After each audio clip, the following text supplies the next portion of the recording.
Hafa day and welcome to the Weekend Edition. I'm Adriana Cotero. Glad you could join us. Agent Orange veteran activist Brian Moyer is on Guam, and his presence has led to another round of local testing for the infamous herbicide that is linked to a slew of ailments. Chris Barnett has more. That's Polaris Drive. I believe this is where the missile sat because it was further in off the federal government won't fess up about Agent Orange use on Guam, but veteran activist Brian Moyer says seeing is believing. They have never admitted to it, but I witnessed spraying take place at Polaris Point. While rounds of Agent Orange sampling conducted on Guam have revealed the presence of 2,4-D and 2,4,5-T, the main ingredients in the toxic herbicide, at non-toxic levels, Moyer worked with Guam EPA to identify places Agent Orange was sprayed. Moyer was in constant communication with the late Leroy Foster, an Air Force veteran who served on Guam and said he sprayed Agent Orange on our island. Foster suffered from a plethora of health ailments, all of which he said can be traced back to his exposure to Agent Orange.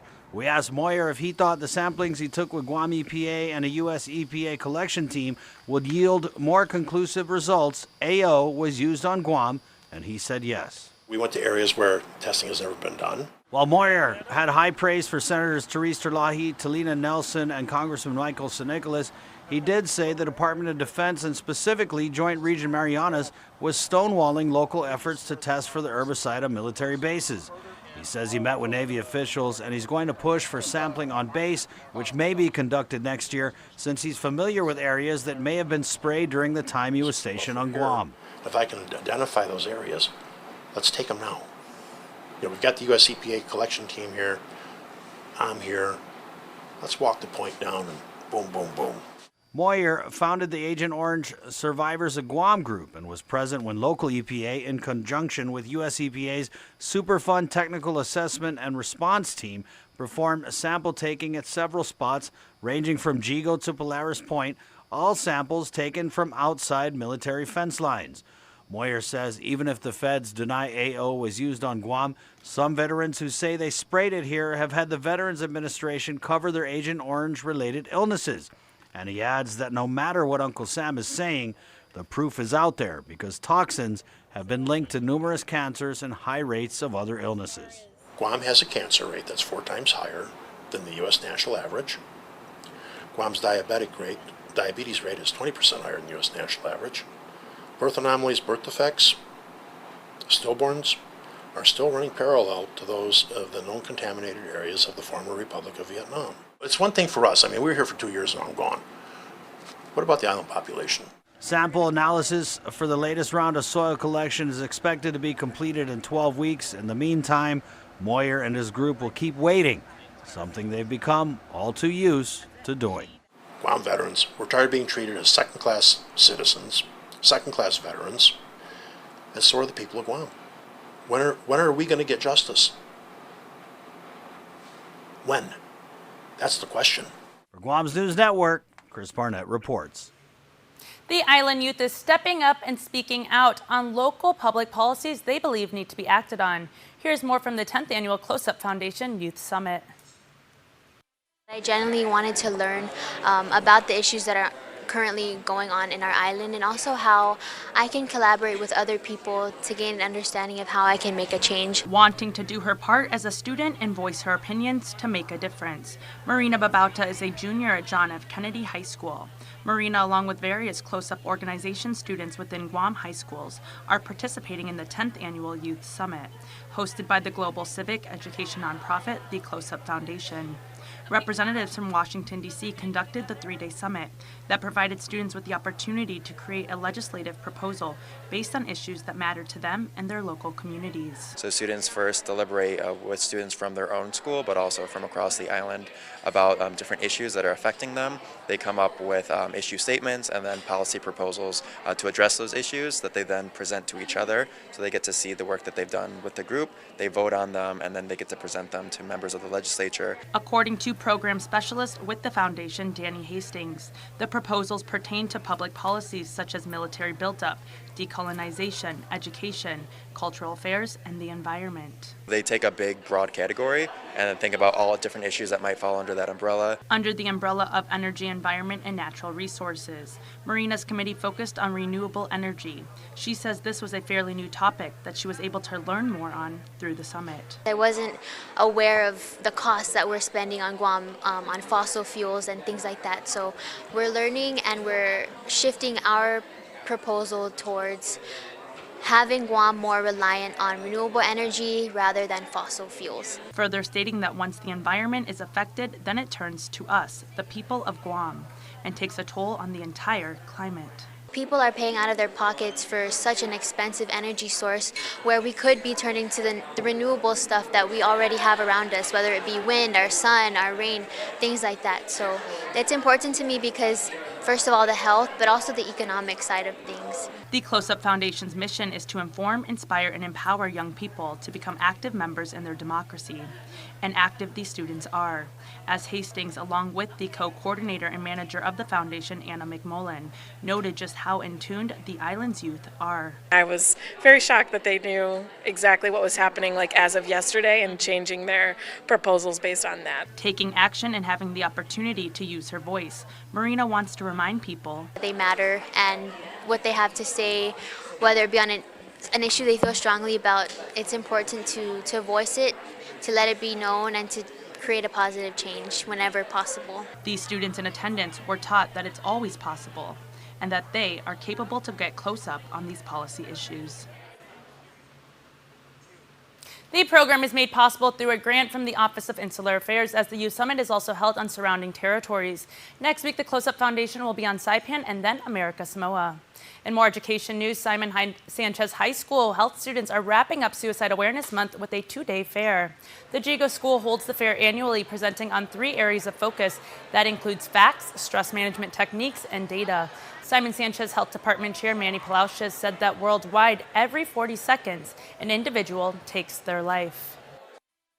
And it's not necessarily teenagers. So I tell my students this is also for your family and friends, to give them information to help them out, and as well as yourself in life. It benefits mostly from knowing that they need social support, they need to talk to someone, and of course find ways for time for themselves every day so that they can, cope with the stresses of life and everyday, crisis. The fair was put together by the students with the help of outside agencies. Wednesday was the last day of the event. Members of the legislature, the Guam Department of Education, and various community partners came together in the Guam Congress building for the presentation of the Farm to School resolution. In recognition of National Farm to School Month, Guam schools are implementing the program in the public schools. This is an effort to empower children and their families to make healthy food choices and also provide local food options that ultimately contributes to the local economy. According to GDOE Superintendent John Fernandez, they plan to have 5 schools with the local produce added to their breakfast and lunches by the end of this year. The resolution was presented by Vice Speaker Talina Nelson. Stay tuned. Next on the Weekend Edition, we still have trend spotting to come and the Guam Crime Stoppers report. Get up-to-the-minute news, plus access to alerts, streaming radio, promotions, and more on your mobile device by downloading the KUAM News mobile app, available at the App Store now.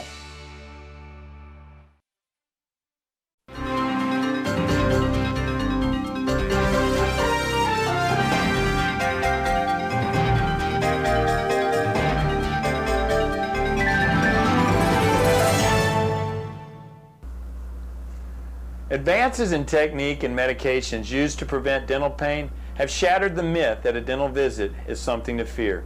Even the dreaded root canal or wisdom tooth extraction. Swabbing or spraying a topical numbing agent on before the injection, and using different techniques and anesthetics can create a relatively comfortable or pain-free injection. Injections are often the most feared procedure. Some patients don't like the sounds or the vibrations of decay removal. If you're still nervous or you gag easily, despite these techniques, very safe oral medicines can be taken before your dental appointment to eliminate all fears, or some clinics use nitrous oxide gas. Pain relievers can easily be prescribed to eliminate mild to severe dental discomfort after any visit. For your Helpful Dental Minute, I'm Dr. Kenny Bourgeois of Paradise Smiles. We shall never know all the good that a simple smile can do.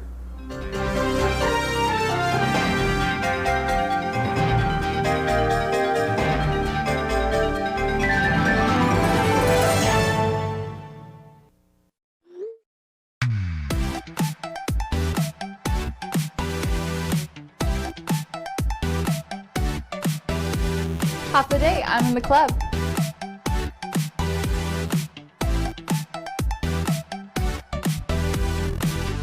Half a day, welcome to Two Lovers Point. Half a day, I'm in the club.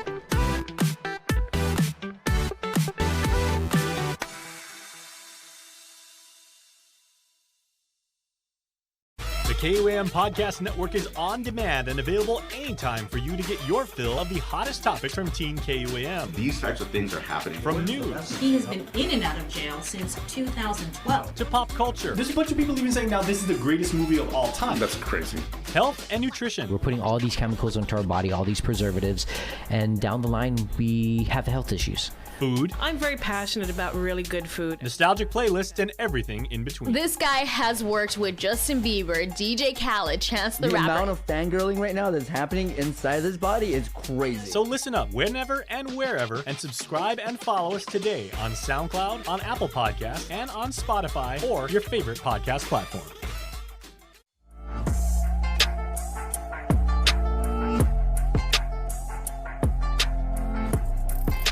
Half everyone, I'm Cami Aguirola, and welcome back to another episode of Trend Spotting. Here are the topics that had you talking this week, starting with GACS getting its third free building from GDOE. The governor is advising the Guam Department of Education to share a building with a charter school, but GDOE says it's already been doing that. In a strongly worded letter from the governor's office, the administration chastised GDOE for not signing a joint lease between the Guam Academy Charter School, the Education Department, and Adelup. The governor explained because GDOE didn't sign a lease, she is forced to approve a lease with GACS only for Building E. Just how they will share the building when it's being leased exclusively to GACS remains to be seen. No other charter school has free government buildings, and GACS has 3 of them. With the legislature appropriating $6,150 per student to charters, GACS with 740 students has quickly become a $4.6 million operation. I do congratulate Guam Academy. I mean, they're obviously pushing for their own interest, and if they're able to get another free building, you know, that shows the effectiveness of their work. The GACS lobby is strong, with GACS leadership like former Speaker Judy Wanpat and others who campaigned heavily for Lou and Josh. The governor says she leased the building to GACS because she was concerned GACS students were facing overcrowding issues that were not a good, conducive environment to learn. GACS legal counsel Jackie Terlahi told KUAM, "We have made a commitment to share and work with Mr. Fernandez, and if word on the street is that he is being evicted, that is absolutely incorrect." Here are some of the comments from fans on Facebook. Top fan Songi Guam said, "We don't need charter schools when we can't even take care of our public schools. All charter schools do is deplete GDOE's funds. If parents don't like public schools, then they should send their kids to private schools. But don't take from the ones that need public schools." Another Facebook user, Stefan Hattori, says, "I hope the cost of the rent is deducted from their allotment. Otherwise, it would be unfair to GDOE and the other charter schools." We also put a poll on our Instagram asking if you agree with Adelup's decision, and here are the results. Governor Lou Leon Guerrero, in a letter to Guam Solid Waste Authority Board Chairperson Andrew Gale, is expressing her concern about an incident of cyber fraud. She wrote that in June, GSWA received a fraudulent email from a third party purporting to be a vendor scheduled to receive electronic payments. It appears GSWA was duped into paying $276,000 in fraudulent transactions. The governor stated the incident was reported to appropriate federal authorities and requested GSWA immediately conduct an internal review. KUAM put out a poll on our Instagram asking our followers who should be held accountable, and these were your replies. One Instagram user @JustineRayRF said, "The personnel who failed to follow verification protocol. There's protocol for this very reason." Another Instagram user said, "Not the consumers. Cyber theft is not new. It's almost 2020. Get with the times." Guam EPA says check the label of insect repellents before buying. If they're not US EPA approved, then they're not legal. During group chat with Chris Barnett, Guam EPA's Nick Lee stresses not to be caught off guard. But you know, we exist as a regulatory agency also to protect the customer. And some of these things, like Barry was mentioning, have to go through this stringent process. There's a legal review, there's a scientific review, an administrative review, all of these things before you're able to have a US EPA registration and establishment number. Be sure to check the packaging of any pesticide or insect repellents you are purchasing. You may be purchasing something illegal. Be sure that packaging notes that the product is registered by the EPA. Products without the registration have not been vetted and may be harmful for use. KUAM Digital is going around the island to visit some of your favorite mom and pop village stores. We'll be stocking up on the best locally loved snacks and delicacies and meeting the people who own, work, or frequent these neighborhood treasures. This month we visited Paulino's store in Talafofo, a staple provider of the village where people could find drinks, snacks, and also hardware goods. After posting the feature on KUAM's Instagram, the people of Talafofo showed their support for local businesses in the comments.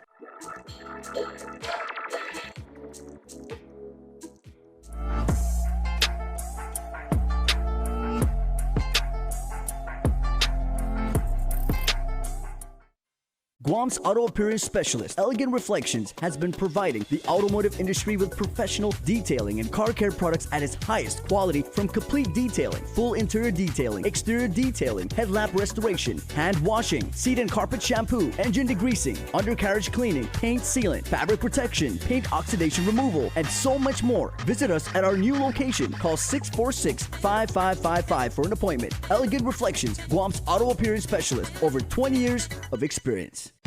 Half a day, hungry drivers. Are you spending more time on the road? Shell has teamed up with Wendy's so you can buy fuel and eat free. Just fuel up 7 gallons at any Shell station and get a coupon for a Wendy's cheeseburger or chicken nuggets. Or use 2 coupons to redeem a Wendy's cheeseburger meal with fries and a drink. Fuel up at Shell today because this deal won't last long. Quality service, fuel, and food from Shell and Wendy's.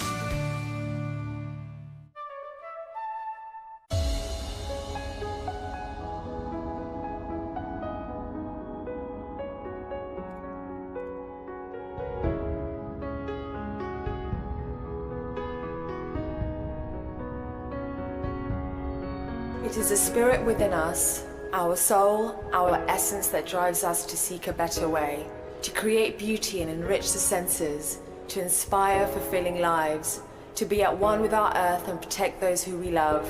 Only by taking on challenges do we change the world for the better.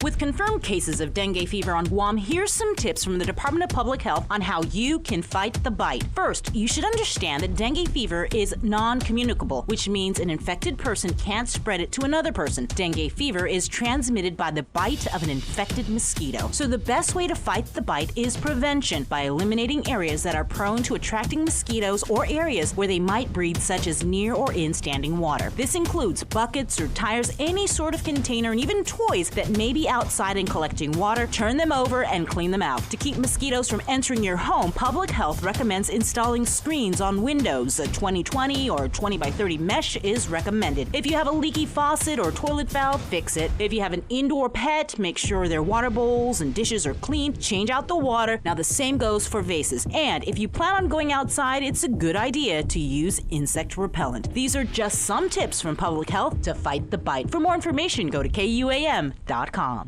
This message is brought to you by the KUAM Care Force. When last we spoke, Sergeant Paul Tapau was here and he was talking about some of the consequences of what happens if you find yourself in a very bad situation and you escalate that. Well, the Sarge is back, and Sarge, as we now know, the 2 riots that happened both at JFK High School and Teason High School, there's a price to pay. Absolutely. And this one's steep. Yep. I mean, 13 students have been actually expelled from their respective schools, and you know, when you look at the root of everything, it was really, yes, alcohol was a factor as it was reported, but it really boiled down to decision-making skills. And we talk about this all the time, about becoming better decision makers and understanding what consequences is. And it's really ironic how we're going to use this now and to bring home the message of consequences. And there you have it in real life. One student got arrested, was actually an adult who was attending a high school, was placed behind bars at DOC, and there's other cases that are going to have to go to adjudication. So, you know, these are some of the things in which we showcase when we talk about decision-making skills is the consequences. You know, no more of this make-believe that this can happen, this will happen, this did happen. Now it's on the books, and that's part of Guam history. And you know the way Guam is, everybody knows each other. You know, invariably, one of those that was expelled from school is going to be connected to somebody, and they're going to be used as a test case for years after. Right now, they're going to say, don't get in trouble because look what happened to those 13 kids. And it's unfortunate that we're going to have to resort to that. But you know, very much so. It sets precedence now for the students to understand that, you know, I think it's time that, you know, that the consequences be laid out, and it has to come down from both the, you know, and this is only the school administration part. Now you got to look into the criminal aspect, and this paints a bigger picture now for students to realize now the importance of and understanding the substance in which we come out. And we talked to them about decision-making skills. We just did that special with, you know, the live segment with Antolon Middle School. And, you know, we were talking about sending the message to Red Ribbon and being better decision makers. And really, this is where we want to graduate those kids from that level up to high school, because we're really preparing them.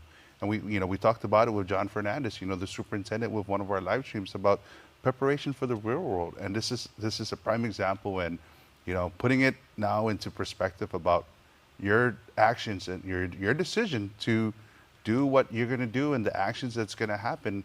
Here are the consequences laid out for you. And to be fair for everybody watching right now, because you and I know John Fernandez very, very well, he is a massive superstar on Twitter, and everybody knows he really cares about the kids. He stressed over and over when we did that live stream with him in his office at DOE headquarters that expulsion is absolutely the last result. You try and exhaust every other option before you do expulsion, because that really is like a very strong penalty. And you got to applaud them. You got to applaud, you know, the superintendent and, of course, his administrators, because he is thinking of the general population of the school, the safety. You know, we're going to be working closely with the Department of Education for the safety aspects come October. And, of course, our partnership that we have and everything that we do, we take their curriculum, the positive behavior curriculum, and we use it as a curriculum to teach the kids in real-life situations about becoming better decision makers. And, you know, what they have to look at, the full totality of everything, is the general safety for the entire student population. So, you know, it doesn't end there. And I'm talking now about the criminal element. You know, what's going to happen to the kids who are under 18? You know, you're going to have to go to DYA, you're facing the expulsion, you have nowhere to turn to and everything. And this is the grim reality of what can happen. That's going to follow you every time you apply for a job once you hit maturity. It's going to definitely affect you if you want to go into the military and stuff like that. Yeah, it's a very harsh penalty. And you know, it's been reported. So we do know that alcohol played a factor in this. And, you know, I guess the irony to this is that October is Red Ribbon Month.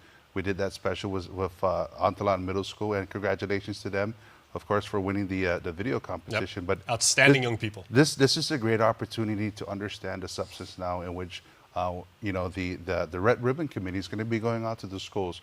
The outreaches are going to talk to the students about, you know, the harmful effects of drugs, but listen carefully to a lot of the decision-making messages that they bring into the curriculum, because it really is going to affect you when you get older, when you don't practice decision-making skills. So, you know, October is Red Ribbon Month. We've been airing it. I know they're going to be doing specials and stuff, but you know, this is an opportunity now for our you know, our schools, both elementary, middle, and high school, to really understand the importance of substance and look at what had happened and how can we prevent that from happening. Okay, so I know, speaking from a young person's perspective now, right?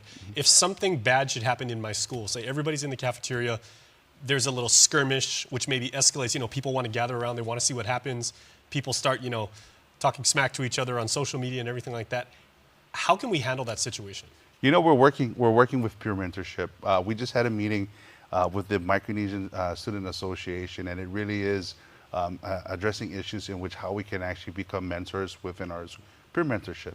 And, you know, one of the aspects of our curriculum is that we tell people, rather than being a bystander and filming the events that are happening, be an upstander and make rightful decisions about reporting the incident before it escalates. Being that peer mentor who can de-escalate the situation by, you know, either problem resolution, finding mechanism, you know, these techniques that they teach. These are some of the aspects in which we ask the school, and, DOE is making great stride in addressing these issues, and we're going to continue to work and support them throughout their endeavors. All right, thanks so much, Sarge. We got to go, but we'll see you next time. Hey, thank you so much. I appreciate it. All right, and we will see you after this.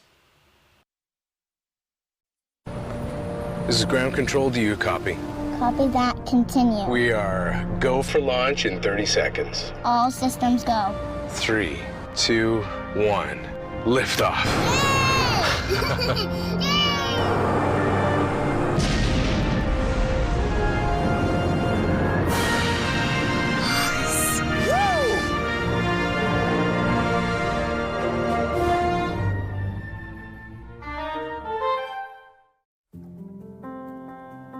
Matson is in this community. We've been in this community for decades. We're going to be in this community for decades to come.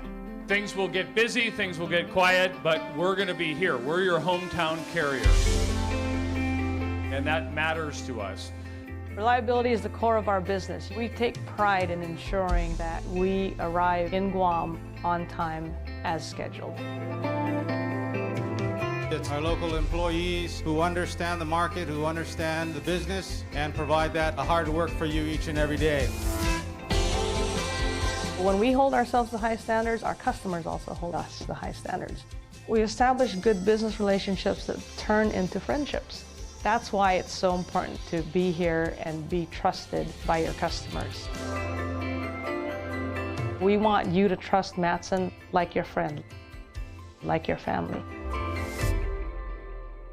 Humanities Guam presents Eat Your Heritage 4, Fiestan Salu Salu, celebrating the flavors of Guam and the Philippines. With acclaimed guest chefs, Joe Ong, featured in Manila's Best Kept Restaurant Secrets, and Mylene Valdez, celebrated pastry artist and chocolatier. In collaboration with Guam's Peter Duenas, Mirko Augustini, Angelo Laxon, Paul Kerner, and Jasmine Nadras. Join us Saturday, October 5th at the Hyatt Regency Guam for an interpretive dinner event to benefit Humanities Guam. Celebrate Filipino food traditions, explore important relationships between Guam and Philippine history and culture through sustainable culinary delights. Purchase your tickets at Humanities Guam or online at www.eatyourheritageguam.eventbrite.com. Fiestan Salu Salu events will also include a community talk with our shared history, a pastry workshop with Chef Mylene Valdez, a chef's talk with Joe Ong, and workshops around the island with Guam students. Learn about Guam's natural resources and unique heritage, and about the connections between food, culture, and the environment. Humanities Guam is a non-profit organization. For more information, call 472-4461. A special thank you to our sponsors. Celebrate the flavors of Guam and the Philippines. And before we close out the news tonight, our latest round of birthday shoutouts from the Cold Stone Creamery Birthday Club. Here's your weekend happy birthday shoutouts. First off, on Saturday, October 5th, Nova Jones blows out the candles today. Happy birthday to you, Nova. Jacob Jose celebrates birthday number 7, and Papa Donald and the entire family are sending all of their love and birthday wishes. Therese Sanchez, happy 51st birthday to you. May the good Lord continue to guide and bless you each and every day of your life. Love always, your sister and the familias. Not just one familia, but many. And also, Herman Guerrero, aka Joey, happy birthday. May many blessings to our mom's favorite child. And on Sunday, we've got some birthdays to do. Andy Lee and Nina Lee celebrate a birthday today, so happy birthday to you both. Ryan Vince Borja de la Cruz, birthday wishes and blessings. May our dear Lord bless you and many more years to come. Coming from Dad, Christine, Jeremiah, Lauren, Tom, and family. KUAM kid Brock Matanani celebrates birthday number 10, so happy birthday to our Brock star. May you continue to shine in all you do, love your family, and that includes all of us here at KUAM. Remember, you can be part of the Cold Stone Creamery Birthday Club by registering online on KUAM.com. Please make sure to include with your photo your name and birthday. That's all the time we have here from all of us at Guam's News Network. Thanks for watching and have a safe weekend.